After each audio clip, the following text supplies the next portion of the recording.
1, 2, 3, go. Ili doon ng maraming oras.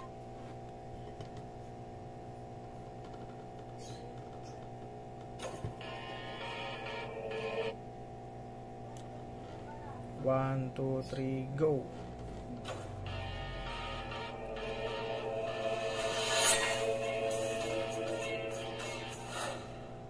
This is Jerry Peñalosa and welcome to Just Doing Boxing.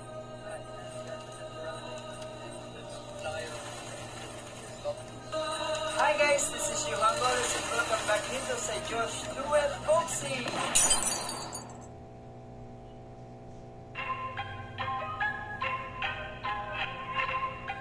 Welcome back sa ating channel mga lods. Maraming salamat sa inyong suporta. Sa video na ito pag-uusapan natin ang kumakalat ngayon sa social media na si Manny Pacquiao umano ay may anak sa labas. Disclaimer lang mga lods. Ang mga impormasyong ito ay ating nakalap sa mga article online at ang iba pa mga social media platforms. Ibabahagi ko lang ito para sa mga naguguluhan. Alamin muna natin ang buong istorya bago tayo magbitaw ng mga malalansang talata. Umuwi si Pacquiao sa isang pagtanggap na isang bayani 2 linggo ang nakalipas matapos ang matagumpay na laban nila sa 3-time world champion na si Eric Morales ng Mexico. Mula sa isang mahirap na panadero, si Pacquiao na ngayon ay naging isang multi-millionaire at naging inspirasyon pa ito sa mga Pilipinong nangangarap na magkaroon ng magandang buhay. Ilang taon nang nakalipas, si Manny Pacquiao at ang kanyang kasintahan na higit sa 2 taon ay masayang-masaya sa kanilang mga nakaw na sandali. Ang kanilang relasyon ay nagresulta sa pagsilang ng isang malusog na batang lalaki. Ayon sa kasintahan ni Pacquiao na si Joanna Rose Bacosa na tubong Palawan. Noon pa, si Joanna ay nagsampa ng isang reklamo laban kay Pacquiao dahil sa paglabag sa Republic Act No. 9262 na pinoprotektahan ang mga kababaihan mula sa karahasan at upang humingi ng suporta para sa bata. Sinubukan ng Inquirer na makuha ang panig ni Pacquiao, ngunit hindi ito sinagot ang mga tawag sa cellphone. Panayam sa Inquirer, sinabi ni Bacosa na ang bata ay pinanganak noong January 2, 2004, kinabukasan pagkatapos nilang salubungin ang maligayang bagong taon. Nabinyagan sa isang simbahan sa lungsod ng Quezon at binigyan ng pangalan ni Pacquiao.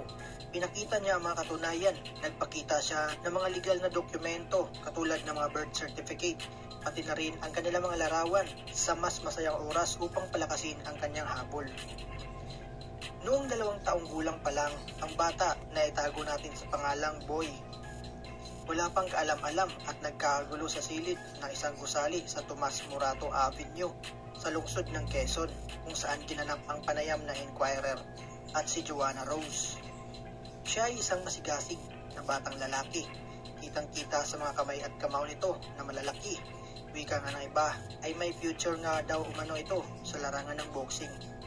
At nang ipakita na ng larawan ni Manny Pacquiao, masaya itong sumisigaw ng Manny, Manny, Manny. Saan nga ba nagsisimula ang mga ito? Ito ay kanyang anak, sabi ni Joanna Rose.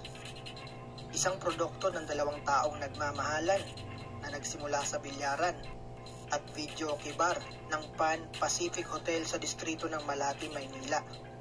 Si Pacquiao ay madalas na panauhin at manlalaro ng bilyar sa billiard center, samantalang si Joanna Rose naman ang billiard spotter at waitress.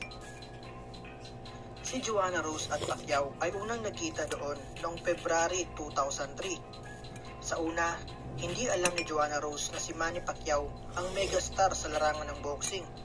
Wala siyang interes sa mga palakasan, anya.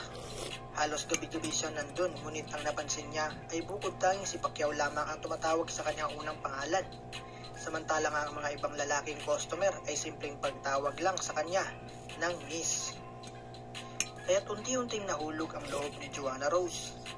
Siya ay napaganda at kaibig-ibig at mas binigyan niya ako ng pansin kaysa sa iba pa. Una siyang inimbitahan ni Pacquiao sa isang date noong April 2003 at dahil nagustuhan din ni Joanna si Pacquiao, di na siya nagdalawang isip pa na sumama para sa masasayang sandali. Nagmaneho sila papunta sa isang hotel sa Pasay City, anya. Sa Sa hindi oras, kumuha ng kwarto sina Pacquiao at Joanna at nanatili doon ng maraming oras.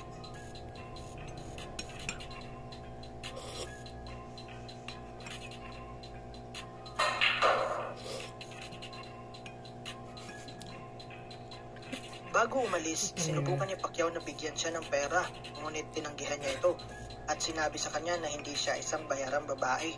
Kaya daw siya sumama sapagkat in love daw si Joanna kay Manny, wika ni Joanna sa interview. At dito inamin ni Manny na siya ay may asawa at mayroong 2 anak na lalaki sa kanyang legal na asawa.